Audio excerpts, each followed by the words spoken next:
स्वागत है आपका एक बार फिर। आप देख रहे हैं कुरुक्षेत्र। बात हो रही है पाकिस्तान की, और पाकिस्तान में इस वक्त सियासी हलचल बेहद तेज है। इमरान खान और उनकी टीम कह रही है कि आखिरी बॉल तक लड़ेंगे। इमरान खान कोई कसर नहीं छोड़ना चाहते। लेकिन इस बीच बड़ी खबर आपको बता दें, इमरान खान का एक इंटरव्यू अभी शाम 7:30 बजे यानी लगभग 45 मिनट के बाद आप इंडिया टीवी पर देखेंगे।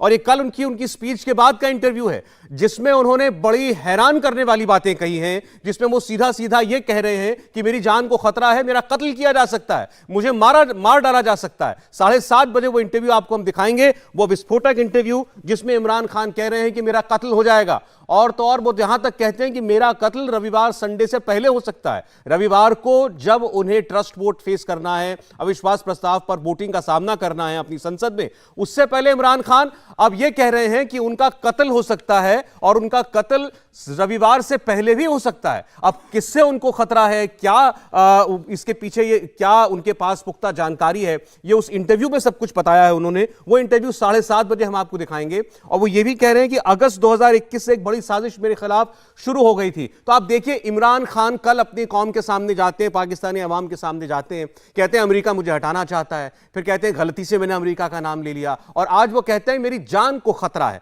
तो पूरे इमोशनल ब्लैकमेल पर उतारू हैं इस वक्त इमरान खान। लेकिन ये सब कुछ करके भी क्या वो नंबर जुटा पाएंगे? सबसे बड़ा सवाल इस वक्त हमारे सामने यही है। आइए हम चलते हैं मेहमानों के पास। आरजू काजमी जी हमारे साथ जुड़ रही हैं, पाकिस्तान की जानी मानी पत्रकार हैं। आरजू जी, आपका स्वागत है इंडिया टीवी पर। हमारे साथ आरिफ अब्बासी साहब पीटीआई से जुड़ रहे हैं। बहुत सारे सवाल हैं अब्बासी साहब आपके लिए, स्वागत है आपका। हामिद अल मशरिकी साहब जुड़ रहे हैं, आप भी जाने माने चर्चित चेहरे हैं, हंसता मुस्कुराता चेहरा है साहब का, स्वागत है सर आपका भी। और फकर अहमद यूसुफजई साहब हमारे साथ हैं, आप भी सीनियर जर्नलिस्ट हैं पाकिस्तान के, सर स्वागत है। और सैयद अखुनजादा साहब पीपीपी के लीडर हमारे साथ हैं, आपका भी सर स्वागत है। मैं आपसे समझना चाहता हूं अब्बासी साहब, पहले आज वो कह रहे हैं वोटिंग से 2 दिन पहले इमरान खान साहब मेरा कत्ल हो जाएगा, और वो ये भी कह रहे हैं कि मेरा कत्ल हो सकता है वोट पड़ने से पहले ही हो जाए। आखिर इतनी बड़ी बात उनको मालूम थी, उनके लोग कह रहे हैं उनकी जान को खतरा है, तो इस पर तो बात पहले होनी चाहिए थी। नहीं, ये आज से 1 साल पहले कुछ कंस्पिरेसीज इस तरह की हुई थी कि मुख्तलिफ इशारे आ रहे थे कि कुछ ताकतें इमरान खान की स्पेशली खारजा पॉलिसी से, इक़्तिसादी पॉलिसी से, मुआशी पॉलिसी से, और जो हमारी इंटरनल पॉलिसी है, दाखिला पॉलिसी, उससे बहुत ज्यादा खुश नहीं है। बहुत सारी जो आलमी कुत्ते हैं जिन्होंने हमेशा ये तरक्की पजीर ममालिक, थर्ड वर्ल्ड डेवलपिंग कंट्रीज को अपने कंट्रोल में रखे, उनके मफादात को जद पहुंच रही थी। तो आज से 1.5 साल पहले हम इस तरह के इशारे आने शुरू हो गए थे कि इमरान खान को किसी न किसी तरीके से हटाने की कोशिश की जाएगी। और उसके बाद आपने देखा जिस पूरे तरीके से खरीदो फरोख्त हुई। हालांकि 18 अमेंडमेंट के बाद पार्लियामेंट में कोई एमएनए अपनी पार्टी के खिलाफ नहीं वोट दे सकता, लेकिन वही पुराने हरबे इस टोले के बहुत सारे पीटीआई के लोग इन्होंने खरीदने की कोशिश की, और कुछ जमीर फरोश लोग बिक भी गए। तो इस वजह से हम ये समझते हैं कि ये जो चीजें हैं ये अनहोनी नहीं है थर्ड वर्ल्ड कंट्रीज के लिए। रजीम चेंज करना इन इस्तेमारी कूतों का वतीरा रहा है, जहाँ कि इनके मफादात को जद पहुंची, इन्होंने हर आप कह रहे हैं साजिश इतनी बड़ी है कि चाहे इमरान खान की जान क्यों ना लेनी पड़े, लेकिन उनकी सरकार नहीं रहेगी। हाँ, देखे ना, जब बहुत सारी आलमी कुतों के मफादात को यहाँ जद पहुंच रही है, पाकिस्तान की पॉलिसीज पाकिस्तान के मफादात के ताबे करने की कोशिश की जा रही है, उनको एक गैर जानिबदार खुद मुख्तियार जमहूरी रियासत की पॉलिसी के तौर पे बनाने की कोशिश की जा रही है। तो ये आलमी ताकत अब्बासी साहब ठीक है, एक और मेहमान जुड़े, मैं उनको इंट्रोड्यूस करा दूं। डॉक्टर सैयद इलाही साहब हमारे साथ जुड़े हैं, पीएमएल नवाज से, सीनियर लीडर हैं पाकिस्तान के, आपका सर स्वागत है। मैं आपसे पूछना चाहता हूं, किसी नेता का, प्रधानमंत्री का, प्राइम मिनिस्टर का कोई साथी कहे, कोई साथी मिनिस्टर बोले, पार्टी का आदमी बोले हमारे लीडर की जान को खतरा है, मैं समझ सकता हूं। प्राइम मिनिस्टर खुद बोले मेरा कत्ल हो जाएगा, हो सकता है 2 दिन के अंदर, ये बड़ी अजीबोगरीब और बड़ी बात बोली इमरान खान ने। देखें, ये सियासी स्टंट होते हैं, शोबदाबाजी, ड्रामाबाजी सियासतदानों का काम होता है। और ये सिर्फ पाकिस्तान में ही नहीं, दुनिया के मुख्तलिफ ममालिक में लोग अपनी इंपॉर्टेंस बढ़ाने के लिए और सस्ती शोहरत हासिल करने के लिए, अपने आप को इंपॉर्टेंट करने के लिए ऐसी बातें करते हैं। इमरान खान साहब की जान को किससे खतरा है? वो अभी 2 दिन के बाद यहीं लाहौर में फिर रहे होंगे, गलियों में, सड़कों पे लोगों से मिल रहे होंगे, और जो जान की बात कर रहे हैं, तो इस जॉन एफ कैनेडी मारा गया था, अमेरिकन प्रेसिडेंट, रेगन को गोलियां लग गई थी। तो अगर अमेरिकन प्रेसिडेंट सेफ नहीं है तो प्राइम मिनिस्टर कैसे सेफ हो सकता है? लेकिन मेरा ख्याल में इस मौके पे ये बयान सिर्फ एक शुभनाबाजी है, जिसका हकीकत से कोई ताल्लुक नहीं, क्योंकि उनको नजर आ गया कि रिटन ऑन द वॉल है the success of vote of no confidence, तो वो डाइवर्ट करने की कोशिश कर रहे हैं। कभी खत ले आते हैं, कभी नेशनल सिक्योरिटी काउंसिल की मीटिंग बुला देते हैं, कभी कुछ और इल्जामात। तो मेरा ख्याल है कि वो she is just trying to divert, लेकिन बिल आखिर उन्हें जाना होगा। क्या कहेंगे आरजू आप? ये आज उनका जो इंटरव्यू थोड़ी देर में टेलीकास्ट होने वाला है, उसमें उन्होंने ये बात कही है कि मेरा कत्ल भी ये किया जा सकता है। देखिए, इस बात को तो कोई चैलेंज नहीं कर सकता, क्योंकि पाकिस्तान में ऐसा होता रहा है। चाहे सबसे पहले जो प्राइम मिनिस्टर थे लियाकत अली खान को देख लीजिए, चाहे हम मोहतरमा बेनजीर भुट्टो शहीद को की बात करें, यहाँ पर ये सब कुछ होता रहा है। तो ये कहना कि नहीं वो ऐसे ही कह रहे हैं, तो हो भी सकता है कि वो सिर्फ एक जिसे कहना चाहिए अटेंशन सीकर की तरह बात कर रहे हो या कोई हमदर्दी लेने की कोशिश कर रहे हो। लेकिन इस चीज से निकला नहीं जा सकता कि पाकिस्तान में जो लीडर्स होते हैं या जो पॉलिटिकल पार्टी के लीडर होते हैं, स्पेशली प्राइम मिनिस्टर्स वगैरह की जान जो है वो खतरे में ही होती है। वो क्या आम आदमी की होती है? जो जर्नलिस्ट अगर सही बात करते हैं तो हमारे यहाँ तो उनको भी मार दिया जाता है, उनको भी उठा के ले जाया जाता है। तो ये कहना कि क्योंकि वो अच्छी बात कर रहे हैं इसलिए मार दिया जाएगा, मुझे ऐसा नहीं लगता। यकीनन या तो वो ये चाह रहे हैं कि उनकी सीट जो है वो बच जाए और किसी तरीके से ये बताने की कोशिश कर रहे हैं लोगों को कि उन्हें प्राइम मिनिस्टरशिप से ना हटाया जाए। हालांकि वहां से तो हर एक ने ही हटना होता है, और जान तो किसी की भी ना पाकिस्तान में, जैसे मुझसे पहले पैनलिस्ट कह रहे थे कि अमेरिकन प्रेसिडेंट तक की जो है जान ली गई, तो उसमें पाकिस्तान तो किसी खाते में आता ही नहीं है। ठीक है, मैं आपकी बात तो मैं बिल्कुल सहमत हूं आपकी बात से। आपके यहाँ होता आया है, हमारे यहाँ भारत में ऐसे कई वाकये हुए हैं, बांग्लादेश में हुए हैं, श्रीलंका में हुए हैं। ये हमारे सब कॉन्टिनेंट में ऐसा कोई पहली बार होगा, अगर भगवान ना करे ऐसा कभी किसी के साथ हो, अगर होता है तो। सवाल यह कि इमरान खान आज ये बात क्यों कह रहे हैं जब 2 दिन बाद वोटिंग होनी है? अगर कोई उनकी जान का दुश्मन है, इसका मतलब सीधा जो है हामिद साहब, वो ये है कि कोई ऐसा व्यक्ति है जो नहीं चाहता कि ये प्राइम मिनिस्टर रहें। अरे वो तो वोट वैसे ही हारने वाले हैं, वो प्राइम मिनिस्टरशिप पे से तो वैसे ही गंवाने वाले हैं, कोई उनकी जान क्यों लेगा? Saurabh, thank you very much. मैं 2 बातें कहूंगा। एक तो बात ये है कि इमरान खान का जो इंटरव्यू है, मतलब इसको पूरा सुनने की जरूरत है उसके उस कंटेंट के साथ कि उन्होंने किस अंदाज में ये बात कही है। लेकिन इसके अंदर अगर हम ये समझे कि उनकी लाइफ को थ्रेट है, तो ये तो बात मैं समझता हूं कि हकीकत होगी। लेकिन इतने शॉर्ट स्पैन टाइम में इस तरह कैटेगोरिकली मेंशन करना, ये थोड़ा सा मेरी भी समझ से बाहर है। मैं नहीं समझता कि इतना कैटेगोरिकली कोई भी मेंशन कर सकता है। Then it is a responsibility of security institutions to make sure कि ही इज सेफ। लेकिन जैसे आरजू ने भी सही बात कही कि पाकिस्तान की बदकिस्मती से हिस्ट्री है, बड़े सगीर की हिस्ट्री है। राजीव गांधी को ले लें, इंदिरा गांधी को ले लें, लियाकत अली खान को ले लें, मुजीबुर रहमान को ले लें, बेनजीर भुट्टो को ले लें, तो ये सारे असैसिनेट हुए अनफॉर्चुनेटली। अल्लाह ना करे ऐसा कोई हादसा अगेन हो। लेकिन मैं ये कहूंगा कि सबसे बड़ी चीज ये है कि कोई ना, हमेशा पाकिस्तान में कभी भी पॉलिटिकल डिस्टेबिलिटी आई है तो बहुत सारे इंटरनल और एक्सटर्नल फैक्टर्स उससे फायदा उठाने की कोशिश करते हैं। मुल्क में नारकी की कोशिश की जाती है। पाकिस्तान ने बड़े बड़े बुरे हालात देखे। जब बेनजीर की असैसिनेशन हुई तो भी बहुत बुरे हालात हो गए थे, इससे पहले भी हमने देखा।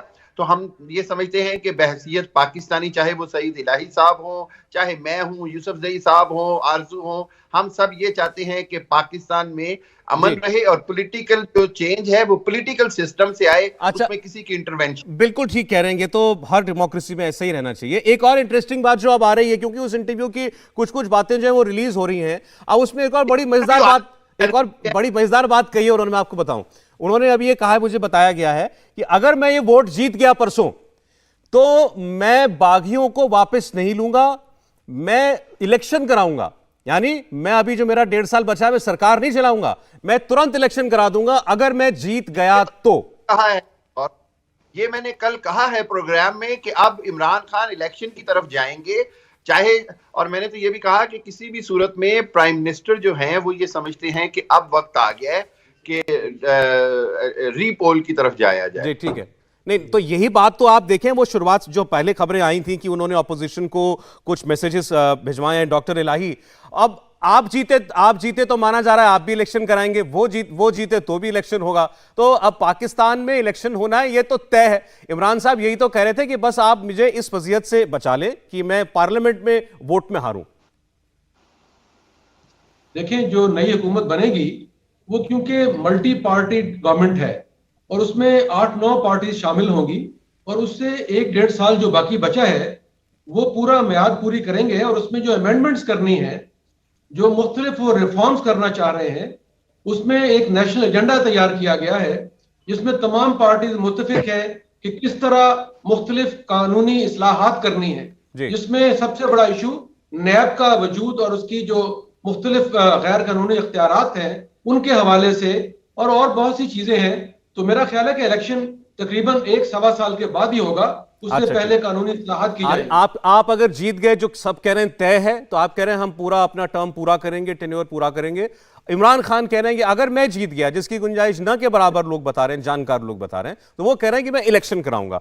अखुनज़ादा साहब, क्या कहना है पहले तो आपको, कल से लेकर अब तक इमरान खान ने जो जो बातें कही हैं पब्लिकली, पहले अमेरिका का नाम लेकर के फिर कहना कि गलती से निकल गया, कहना कि ये मेरे खिलाफ इंटरनेशनल कॉन्स्पिरेसी है, इमरान खान को दुनिया नहीं, वेस्ट नहीं चाहता कि वो प्राइम मिनिस्टर है, और आज ये कह दिया कि मेरी जान को खतरा है। सौरभ, बिस्मिल्लाहिर्रहमानिर्रहीम। सबसे पहले तो आपको, आपके मेहमानों को और हमारी पड़ोसी मुल्क में तमाम देखने वालों को मेरी तरफ से अस्सलाम वालेकुम जी। देखिए जी,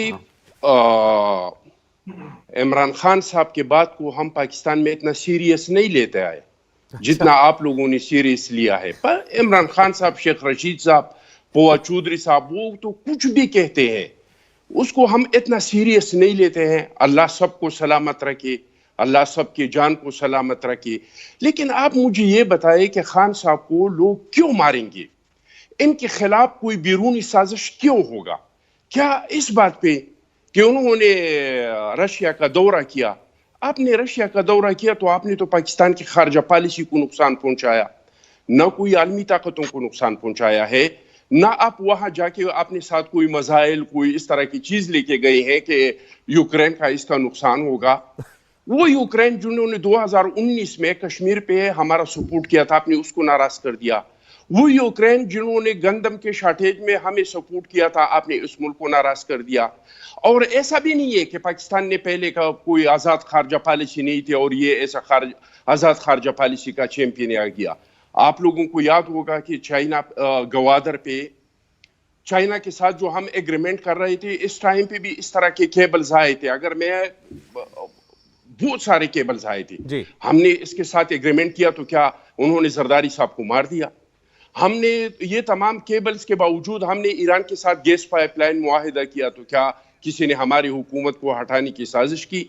हमने 9 महीने तक पाबंदी लगाई नेटो कानवाई पे, और तब तक जब तक ये पहले बार है तारीख में, जापान पे अभी तक अमेरिका ने माफी नहीं मांगी है। पहले बार तारीख में अमेरिका ने अगर किसी कौम से एक्सक्यूज किया तो वो पाकिस्तानी कौम से। तो उन्होंने तो हमारे मुल्क के खिलाफ कोई साजिश नहीं किया, हमारी हुकूमत को हटाने को या जरदारी साहब को मारने का कोई साजिश नहीं किया। असल में बात क्या है, मैं आपको असल बात बताना चाहता हूं। ये जो फासिस्ट होते हैं ना, ये लोग काम नहीं करते हैं, ये अवाम को कोई डिलीवर नहीं करते हैं, ये हमेशा से अवाम के जज्बात पे सियासत करते हैं। अच्छा। ये मजहब का इस्तेमाल करते हैं, ये नफरतों का सियासत करते हैं, कौमों को आपस में लड़ाते हैं, मजहबों को आपस में लड़ाते हैं और पॉपुलर नारे के पीछे जाते हैं, काम शाम कोई नहीं करते। ठीक है। इस तरह के इमरान खान साहब का जो पहला आप अखुनज़ादा साहब, माफी चाहता हूं, आपको रोक रहा हूं बीच में। आपने कहा है केवल लोगों को के बीच एक इमोशनल अपील देने की कोशिश कर रहे हैं वो। ये जो जिस इंटरव्यू की हम लगातार बातें कर रहे हैं, जिसमें बातें कही है इमरान खान ने, उस इंटरव्यू का एक छोटा सा हिस्सा जो है वो हमारे पास आ गया, हालांकि ऑडियो है तो वो आपको हम सुना देते हैं, और इसका पूरा वीडियो, पूरा इंटरव्यू शाम 7:30 बजे आपको सुनाएंगे। सुनिए। मेरी जान को भी खतरा है। कैरेक्टर असैसिनेशन अलहदा कैंपेन उन्होंने तैयार की हुई, गलत किस्म की बातें करेंगे, मेरी बीवी पे करेंगे, उनकी दोस्त है फराह, उसके अगेंस्ट पूरी कैंपेन कर। आपको इस साजिश का इल्म कब हुआ? अगस्त से शुरू हो गया था आइडिया इस चीज़ का। मुझे ये भी था कि ये प्लानिंग हो रही है लंदन से, लोग यहाँ से लंदन जाते थे, वापस आते थे, मेरे पास एजेंसीज की रिपोर्ट्स भी थी। तो मैंने तो अपनी कैबिनेट को बता दिया था सबको कि हमारा ये जो सर्दियाँ हैं ये हमारा सबसे मुश्किल टाइम है। तो दोनों 3-4 बातें कही हैं, एक एक करके उनको उठाते हैं और उस पर बात करते हैं। पहले जो उनकी जान को खतरे को लेकर जो वो कह रहे हैं, उन्होंने कहा हाँ मेरी जान को खतरा है। सवाल पूछा गया आपको कब से पता चला? उन्होंने कहा एजेंसीज की रिपोर्ट्स आ रही थी, यहां से लोग लंदन जा रहे थे, लंदन में इसकी साजिश हो रही थी। तो वो ऐसा नहीं है कि इसका कोई बैकग्राउंड नहीं बता रहे हैं आरजू, वो तो ये कह रहे हैं, वो ये भी बता रहे हैं कि लंदन में हो रहा है सब कुछ। अगर इतना कुछ पता है और सबका मालूम है उनको कि लंदन से कोई कर रहा है, कौन कर रहा है, तो नाम बताएं। वो उनका नाम लोगों को बताएं और एजेंसीज को बताएं, उन लोगों को पकड़ लें अगर उनको इतना मालूम है तो। और अगर उन्हें नहीं पता है, सिर्फ एक इधर उधर की बात सुनकर वो ये बात कर रहे हैं, तो फिर ये इसको इतना सीरियसली लोग नहीं लेंगे। लेकिन अगर उन्हें एक एक चीज पता है, टाइम बता रहे हैं, डे बता रहे हैं, कह रहे हैं लंदन से है और सारा कुछ, तो फिर तो जाहिर है एजेंसीज जो हैं वो बिल्कुल ऐसे तो नहीं बैठी हुई होंगी, फिर खान साहब ने उनको भी बताया होगा। अगर सब कुछ मालूम है तो जाके अरेस्ट कर ले, पकड़ ले उन लोगों को, बजाय इसके कि वो इस टाइम पे जब उनके खिलाफ वोटिंग होने वाली है उस वक्त वो क्या कहना चाह रहे हैं कि मुझे आप प्राइम मिनिस्टर रहने दीजिए वरना मुझे मार दिया जाएगा, और अगर मैं प्राइम मिनिस्टरशिप से हटा तो मतलब बच नहीं पाऊंगा, और अगर रहा तो बच जाऊंगा। कहना क्या चाह रहे हैं वो, और ज्यादा कंफ्यूजन फैला रहे हैं, इसके अलावा कुछ नहीं। एग्जैक्टली नहीं, आपने बड़ा अच्छा सवाल पूछा कि वो क्या कहना चाहते हैं। मैं अगर मैं हट गया तो मुझे कोई मार डालेगा। अब्बासी साहब, नहीं, इसमें इस टाइम दो पोजीशन है, एक है आईनी पोजीशन है, एक कॉन्स्टिट्यूशनल और एक है पॉलिटिकल। खतरा क्या है इस टाइम? हमारे जो लोग इनराफ किए, मुनरिफ हुए हैं, वो कल एतमाद के वोट में वोट नहीं डाल सकते। इस असम्बली का चलना नामुमकिन है क्योंकि हमारी तो हुकूमत लाइस के साथ ही, हमारी सिंपल मेजॉरिटी नहीं। सेकंड है सियासी जो पब्लिक का है। आप कल हजारा डिवीजन में इलेक्शन हुए हैं, जो मजबूत तरीन गढ़ है, ये मेरे सारे भाई जानते हैं, नून लीग का क्लीन स्वीप किया पीटीआई। उसकी वजह सिर्फ लोगों के सेंटिमेंट्स है, लोगों के जज्बात है। इस टाइम जितना चार्ज क्राउड इमरान खान के साथ है, जितना चार्ज वर्कर इमरान खान का है, जितनी पब्लिक इमरान खान के साथ है, ये बात मनी का कुंभा, ये मिक्स चार अगर हुकूमत बना भी गया, मैं देखता हूँ ये कैसे चलाते हैं। नहीं तो फिर नहीं अब्बासी साहब, ठीक है, वो देखें, ये सारी बातें इलेक्शन में साबित होती हैं सर। ये सब इलेक्शन में जनता तय करती है, पब्लिक तय करती है। और मैं आपको इंटरेस्टिंग बात बताता हूं, हमारे यहां तो अभी बड़े इलेक्शन होके चुके हैं, बट रैलियों में भीड़ आना ये वोट पड़ने की निशानी नहीं होती हमेशा। ये मैं आपको बता दूं, हमारे यहाँ बहुत सारी पार्टियों को मुगालता हो गया था। नहीं, कल इलेक्शन हुआ है केपीके में, हजारा डिवीजन, जो ये मैं सारे भाई जानते हैं कि नून लीग का पिछले 50 साल से गढ़ है। हाँ जी, वहां मुस्लिम लीग नून को 2 सीटें मिली है, मौलाना फजल रहमान को 5 सीटें मिली है, और पाकिस्तान तहरीक इंसाफ को 27 सीटें। चलिए ये देखें, ये पाकिस्तान की पब्लिक का डिसीजन होगा जब भी होगा वो। लेकिन आप बात हो रही थी, इमरान साहब कह रहे हैं मेरी जान को खतरा है, लंदन में साजिश होती है, एजेंसियां बता रही हैं, अगस्त से बता रही हैं अखुनजादा साहब। और इमरान खान कब बता रहे हैं? जब पार्लियामेंट में वोट पड़ना है उनकी सरकार तय करने के लिए, उससे 1.5 दिन पहले। देखिए जी, मैं समझता हूं कि ये इसमें हकीकत है कि इमरान खान साहब की जान को खतरा है, लेकिन वो खतरा कैसा है? जिस तरह से ये कुर्सी से चिमटा हुआ है, अगर ये अर्नेबल इंसान होता तो ये इस्तीफा दे के, कल हमने असेंबली में 175 मेंबरान को शू किया तो ये इस्तीफा दे के घर जाता। लेकिन जिस तरह के ये बयानात दे रहे हैं, जिस तरह के ये पाकिस्तान के खारजा पॉलिसी पे सियासत कर रहे हैं, जिस तरह के ये लोगों को लाने और मरवाने और धमकाने की बातें कर रहे हैं, तो हमारा भी ये ख्याल है कि अगर कल ये इस कुर्सी से हटाया गया तो ये खुदकशी कर लेगा या वैसे भी डिप्रेशन की वजह से मर जाएगा।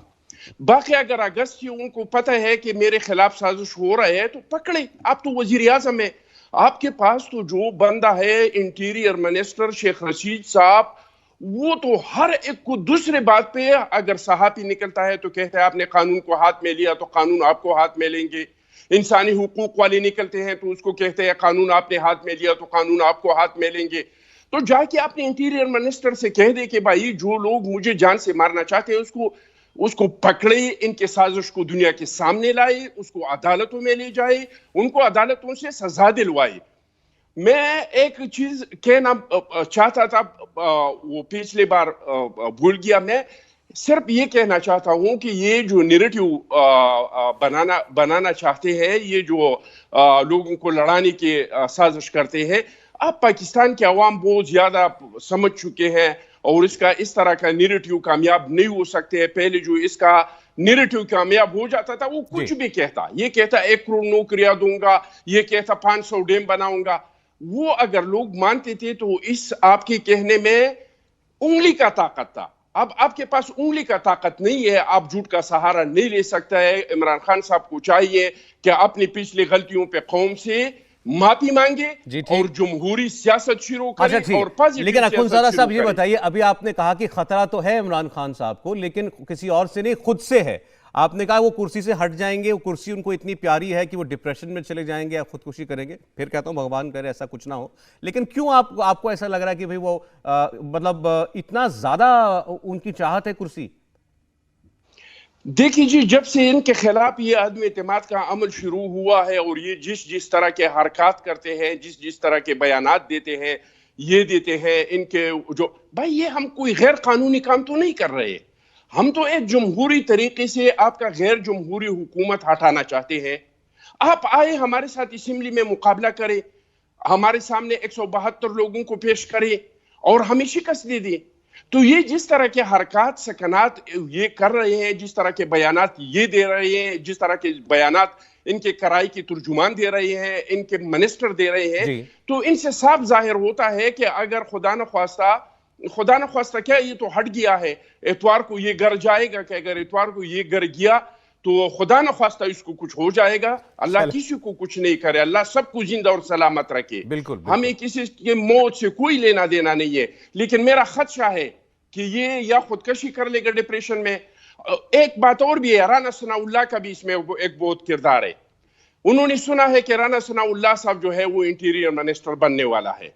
तो मैं कहता हूं इमरान खान साहब को कि इमरान खान साहब, हम आपकी तरह नहीं है, आपके खिलाफ हम कोई इंतकामी कार्रवाई नहीं करेंगे। आपके खिलाफ जो भी होगा वो कानून करेगा, कोई बदले की कार्रवाई नहीं करेंगे अगर आप सरकार में आ जाएंगे। वो आईन और दस्तूर के मुताबिक करेंगे। डॉक्टर आप राना सनाउल्लाह का जो खौफ आप पे सवार है और उसको अपनी जहन से निकाल दें। डॉक्टर इलाही, देखिए एक बात उन्होंने कई इंटरव्यू हमने सुनाया अभी कि एक तो ये मेरी जान को खतरा, लंदन साजिश, अगस्त सब बता दिया।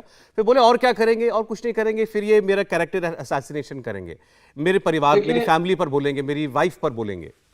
देखिए, इस मुल्क में ये जो बिलो द बेल्ट कैंपेन्स थी या लोगों की बेइज्जती, तमस्खुर उड़ाना, तौहीन करना, बेइज्जती करना, उसकी रवायत का आगाज इमरान खान साहब ने 2014 में किया था।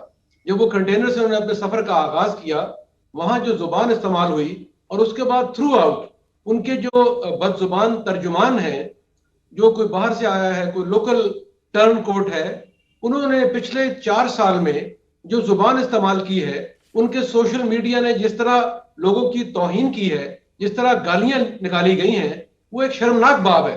तो मेरा ख्याल है में अब ये समझ रहे हैं कि शायद जो बीज उन्होंने बोया था वही काटना होगा, और जो इल्जामात लोगों पे लगाते रहे, लोगों की फैमिलीज पे और लोगों के अहले खाना पे, शायद उनके जवाबी वार से बचने के लिए वो प्री एम्प्ट कर रहे हैं। लेकिन मेरा यह ख्याल है कि जो मुखालिफ पार्टीज हैं उनमें कहीं ऐसा अंसर मौजूद नहीं है कि उनका बदतमीजी में और गलीज जुबान में और सोशल मीडिया के गलत इस्तेमाल पे यकीन रखते हो। सारी जमहूरी पार्टीज हैं, मैं नहीं समझता। और दूसरी बात यह है कि जो उन्होंने बातें की हैं कि जिंदगी को खतरा है, भाई जिंदगी को खतरा है जैसे बताया हमारे दोस्तों ने, तो उसका इंतजाम करें आप।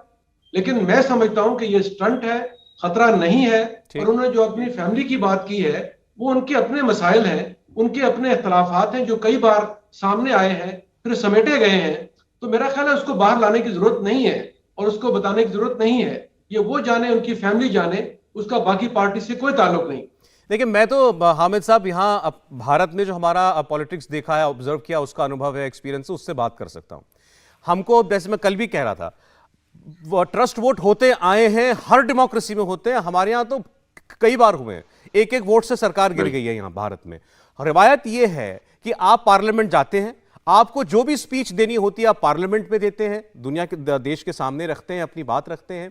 उसके बाद अगर आपको लगता है मेरे पास नंबर है तो आप वोट करा लेते हैं, और आपको लगता है मेरे पास नंबर नहीं है तो आप इस्तीफा देकर के चले जाते हैं। अपनी बात जो कहनी है वो पार्लियामेंट के जरिए कही जाती है। हमारे यहाँ ऐसा होता है।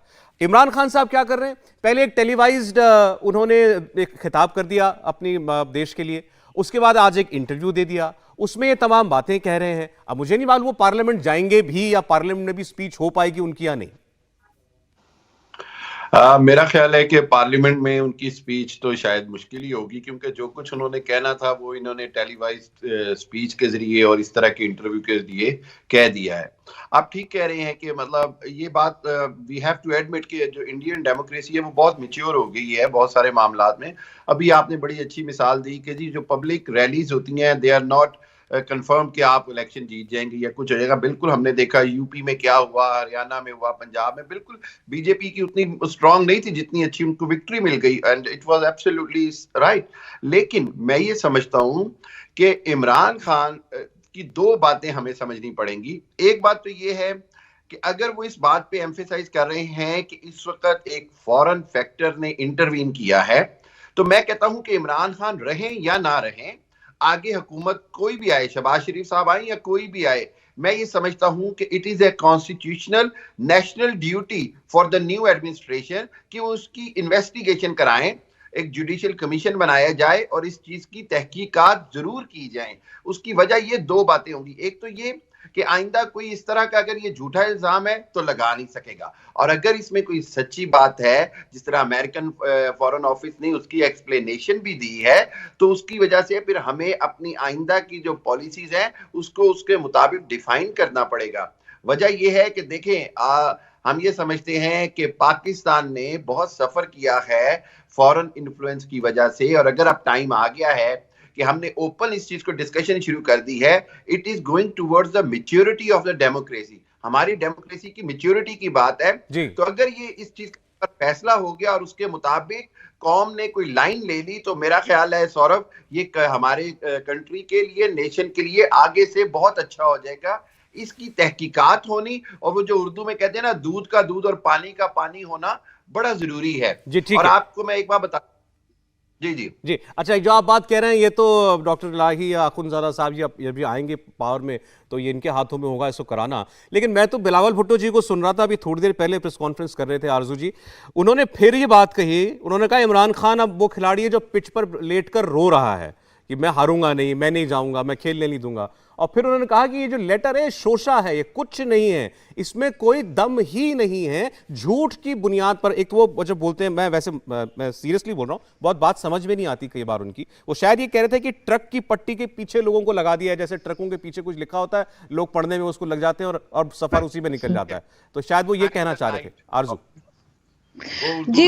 काफी हद तक शायद वो ठीक बात कह रहे हैं कि उस लेटर का अभी तक जो हमने सुना है यही है कि उसमें कुछ खास बात नहीं है ऐसी जिसको लेकर प्राइम मिनिस्टर इमरान खान आए थे और इतना शोर मचा रहे थे, तो उसमें ऐसा कुछ भी नहीं है। लेकिन यहाँ पे एक चीज मैं जरूर अब्बासी साहब की कहना चाहूंगी, जो वो बार बार कह रहे हैं अपोजिशन को कि जी ये भानुमती का कुंभा और इस तरह की बातें कर रहे हैं। तो जिस वक्त अगर वो, बल्कि अभी ही अगर वो अपनी पार्लियामेंट को देख लें, जो बची कुची पार्लियामेंट रह गई है, कि जितने आपके मिनिस्टर्स हैं वो दूसरी पार्टीज के ही हैं, अपना पीटीआई का शायद ही कोई है। तो इन्होंने भी जो है फॉरेन मिनिस्टर तक जो है पीपल्स पार्टी के बना रखे हैं, और इसी तरह से तो पाकिस्तान में तो गवर्नमेंट्स ऐसे ही बनती हैं। सबसे बड़ी गलती जो हमारी गवर्नमेंट्स करती हैं, ना सिर्फ इमरान खान साहब की बल्कि पिछली गवर्नमेंट्स भी, वो ये कि ये लोग अपोजिशन को साथ लेके नहीं चलते। आपने मुल्क को सही करना है, मुल्क को आपने आगे लेके जाना है, अपोजिशन के साथ मिलकर काम करना चाहिए। सारी एनर्जी इस पे लगा देते हैं ये बताने में कि जी अपोजिशन गलत है, और यही गलती इमरान खान साहब ने की कि वो 3.5 साल सिर्फ बुरा भला कहते रहे। जो जबान उन्होंने इस्तेमाल की अपोजिशन के लिए, ऐसा लगा कंटेनर से उतरे ही नहीं है। जिस तरह की बातें उन्होंने की वो बिल्कुल उनको सूट नहीं करती थी, उनकी पर्सनालिटी को सूट नहीं करती थी, जिसकी वजह से भी उनको नुकसान हुआ। और यही चीज पिछली गवर्नमेंट्स भी किसी हद तक करती रही है कि अपोजिशन अगर कोई सही बात भी कह रही है तो उसको भी गलत ही बताना है। अब अगर इमरान खान साहब कह रहे हैं कि जी नवाज शरीफ साहब जो हैं वो इंडियन प्राइम मिनिस्टर से मिलते थे या उनको शादी पे बुलाया, तो उसमें कौन सी बुरी बात हो गई? आपको इंडिया के साथ टर्म्स को ठीक करना चाहिए। कब तक हम लड़ते रहेंगे? कब तक हम अपना सारा बजट जो है डिफेंस में लगा लगा के यही कुछ करते रहेंगे? यहाँ पे ना एजुकेशन पे काम होता है, ना इकोनॉमी पे काम होता है, ना हेल्थ सेक्टर में। सारा पैसा उठा के जी भारत हमला कर रहे हैं और ये इधर से हमें खतरा है, उधर से हमें खतरा है। भाई इस खतरे खतरे को कम कीजिए, आप अपनी चीजों को ठीक कीजिए, भारत के साथ टर्म्स बेहतर कीजिए, अफगानिस्तान के साथ अलग रहिए, तभी जाके आप कुछ कर पाएंगे। उसके बाद कहते हैं कि जी हमें तो लेकिन अभी जो आपने कहा कि आप ये उम्मीद करती हैं, आपकी चाहत है कि ये सारी पार्टियां दुश्मन ना हो जाएं एक दूसरे की। आज इमरान खान चले जाएंगे तो अपोजिशन जो अभी है वो पावर में आएगा, वो इमरान खान का दुश्मन ना बना रहे, जो गलती इमरान खान ने की वो ये ना करें। लेकिन इमरान खान अभी भी यही कह रहे हैं, आज का स्टेटमेंट यह है कि मैं बागियों को वापस नहीं लूंगा। शेख रशीद जी को सुन रहा था अखुंज़ादा साहब, उन्होंने कहा कि आपकी गलती यह है कि आप लोगों को माफ कर देते हैं, तो अब लेकिन इस बार ये जितने लोग गए हैं इनको माफ मत कीजिएगा, उनका शब्द है इनको ठुड्डे मारिएगा।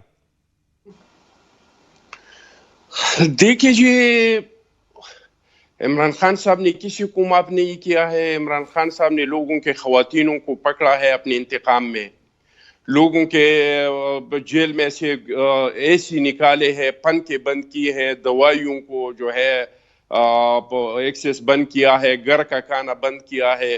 जितना इनसे इंतकाम हो रहा था उन्होंने सबसे इंतकाम ले लिया। लेकिन अब ये जो कुछ कह रहे हैं, तो पहले तो आप अपने ये जो इनके मुखालिफ लोग हैं, ये कोई आज से तो मुखालिफ नहीं है, उनको नहीं तो चलो अपने जो आपके अपने उम्मीदवार है, पहले तो ये कि आप दावा कर रहे थे कि जिस टाइम पे ये टिकट्स दे रहे थे कि भाई बाकी जैसा आज कहते हैं कि बाकी सारे गद्दार हैं, सिर्फ एक मैं मुल्क का वफादार हूं, तमाम अपोजिशन को गद्दार कह रहे हैं। तो इस तरह कह रहे थे कि ये जो अपोजिशन के कैंडिडेट है ये सारे चोर है, डाकू है, पता नहीं क्या क्या अलकाब से इस्तेमाल करते थे। और मैंने दुनिया में एक एक जो साफ शफाफ बंदा, ईमानदार बंदा है, मैंने उन लोगों को टिकट दिया है, मैंने पहले से स्क्रूटनी किया है। लेकिन जब भी सेनेट के इलेक्शन आ जाते हैं ये अपने लोगों पे इल्जाम लगाते हैं कि मेरे लोग बिक गए। जब ये इलेक्शन अभी आदमी एतमाद है, ये अपने लोगों पे इल्जामात लगा रही हैं कि ये बिक गए। तो भाई अगर ये बिक गए तो इनको तो टिकट आपने इशू किया था। अगर इन लोगों का कसूर है आपके नजर में, अगर ये आपके पॉलिसियों से इख्तिलाफ नहीं करते हैं, अगर ये आपके नालायकी साहब चले आप मुझे एक साफ साफ बात बता दें, एक साफ साफ बात बता दीजिए, अभी जो आप जिक्र कर रहे हैं उसी पर। वो कहते हैं बिक गए, यानी खरीद करके इनको लेकर के गए, या आपने खरीदे हैं या वो लोग आपके पास खुद आए हैं? देखिए जी, आप ये बताएं कि एमकेएम को किसने खरीदा जो हमारे पास आ गई? बलूचिस्तान की जो कौम परस्त पार्टी है उनको किसने खरीदा? अवामी नेशनल पार्टी को। और ये लॉजिक नहीं है इस बात में। ये क्या कहते हैं कि पैसे कौन दे रहे हैं? वो कह रहे हैं कि पैसों का मुंह जो है वो जरदारी ने बूरियों का मुंह खोल दिया है और संद हाउस में पैसे तकसीम हो रहे हैं। तो भाई शहबाज शरीफ साहब जो हमारा पोजीशन लीडर है, हमारे चेयरमैन बिलावल साहब ने 1 महीने पहले कह दिया था कि हमारा अदम एतमाद कामयाब होगा तो हमारी मिसाक जमहूरियत में है कि जिस हाउस में जिसको अदद अक्सरियत हासिल है, ये इसका फर्ज बनता है कि वो ओहदा ले ले। तो जब शहबाज शरीफ साहब वज़ीर आज़म बन रहे हैं तो जरदारी साहब क्यों पैसे बांटे? तो इनके इन बातों में लॉजिक नहीं है। फिर जब ये बैक फायर हुआ तो फिर साजिश का इल्जाम लगाया। जब वो बैक फायर हुआ तो अभी नई और फिर ये भी कि अगर आपको ये मालूम है कि बोरों के मुंह खुल गए हैं, आपको ये मालूम है बोरे रखे कहां पे, तो जाके पकड़ लें। हामिद साहब, लॉजिक नहीं है ना, मैंने बता दिया कि इनके बातों में लॉजिक नहीं है। तो गवर्नमेंट को प्रूव करना चाहिए, अगर जो है वो प्रूव करना चाहिए। लेकिन मैं इसमें एक बात कहूंगा, मेरा ख्याल है आपने ही पिछले प्रोग्राम में एक बड़े इंटरेस्टिंग क्वेश्चन किया और ये सवाल मैं चाहूंगा कि अखुंज़ादा साहब भी इसका बेहतर जवाब दें कि अभी अगले इलेक्शन में या अभी थोड़े अरसे के बाद हमें जो नजर आ रहा है कि जरदारीज और जो भुट्टो और शरीफ हैं, इन्होंने सारी जिंदगी एक दूसरे की मुखालफत की सियासत की है। सारी ऑपोजिशन में तमाम एमक्यूएम कराची में पीपीपी को बर्दाश्त नहीं करती रही, एएनपी पीपल्स पार्टी को बर्दाश्त नहीं करती केपीके में। मैं ये कहता हूं कि इतना कॉम्प्लेक्स गवर्नमेंट ये चलाएंगे कैसे? मेरे लिए ये वाकई एक क्वेश्चन है और इसकी वजह ये है कि अगर पाकिस्तान के अंदर इतनी पॉलिटिकल मैच्योरिटी आ जाए तो मैं समझता हूं कि किसी भी सूरत कोई भी डिक्टेटर फिर कभी भी इंटरवीन ना कर सके। So it is going to be a test for Shahbaz Sharif and all these opposition government. मैं जवाब ले लेता हूं। आपने बिल्कुल सही बात की है। डॉक्टर इलाही, देखिए जी, एक बार पहले डॉक्टर इलाही फिर अखुंज़ादा साहब बोलेगा। जी डॉक्टर साहब बताइए। इसमें मैं 2 बातें कहना चाहूंगा। पहले तो अभी जो खत की बात की थी आपने, वो नेशनल सिक्योरिटी काउंसिल जो है हाईएस्ट इदारा है पाकिस्तान में, जिसमें अस्करी क़यादत और सिविल लीडरशिप उन्होंने कहा कि उस पर तशवीश का इजहार किया, showed their concern and that was it. कोई एक्शन नहीं लिया गया। इससे इसकी संजीदगी का आप अंदाजा लगा लीजिए। दूसरी बात अभी हमारे दोस्त ने की कि ये एक दूसरे के मुखालिफ हैं। जी हाँ, मुखालिफ थे। वही लोग जो कल इमरान खान के साथ थे आज उनके मुखालिफ क्यों हुए? उनके मुतकब्बराना रवैये, उनकी आमराना सोच, उनकी इंतकामी कार्रवाइयां, जिसके अभी हमारे दोस्त पीपल पार्टी के बता रहे थे। और तीसरी बात यह है कि जो नई इत्तेहाद बना है उसमें तमाम जो डिटेल्स हैं वो तय की गई हैं कि डेमोक्रेटिक रूल्स के मुताबिक जिसकी मेजॉरिटी है उसे प्रीमियरशिप ऑफर की जा रही है। और सिंध में एमक्यूएम के साथ तय किया गया है कि मुलाजमतों का कोटा कैसे होगा, शहरी आबादी कैसे चलाई जाएगी, सिंध की आबादी जो अर्बन और रूरल डिवाइड है। डॉक्टर साहब वो ठीक है, आपने आज एक एग्रीमेंट किया है, वो कहना ये चाह रहे हैं दुश्मन का दुश्मन दोस्त, चले आज ये आपके दोस्त हो गए, लेकिन इस दुश्मनी से पुरानी दुश्मनी तो आपकी इनसे चली आ रही है ना। नहीं, मैं ये गुजारिश कर रहा हूं, देखिए सियासत में कोई हरफ आखिर नहीं होता, लेकिन अभी जो ये जितनी पार्टीज हैं क्योंकि इन सबको दीवार के साथ लगाया गया, इंतकामी कार्रवाइयां की गई, नैब के जरिए से उनको हरासा और परेशान किया गया, अभी ये सब इकट्ठी हैं और they have learned A lesson. और मे बी इन फ्यूचर वो अगला इलेक्शन एक अलायंस के तौर पे लड़े या हो सकता है अलायंस मुख्तलिफ बन जाए। चले ठीक लेकिन अभी अब वो आगे की बात है, आगे देखेंगे। अभी आप कह रहे हैं फिलहाल आप ये लोग बिहेव करेंगे, बिल्कुल एक साल तक अपनी मुद्दत पूरी करेंगे। इंडिया टीवी हर वक्त हर जगह डाउनलोड करने के लिए सर्च करें India TV news Google play store या ऐप स्टोर पर।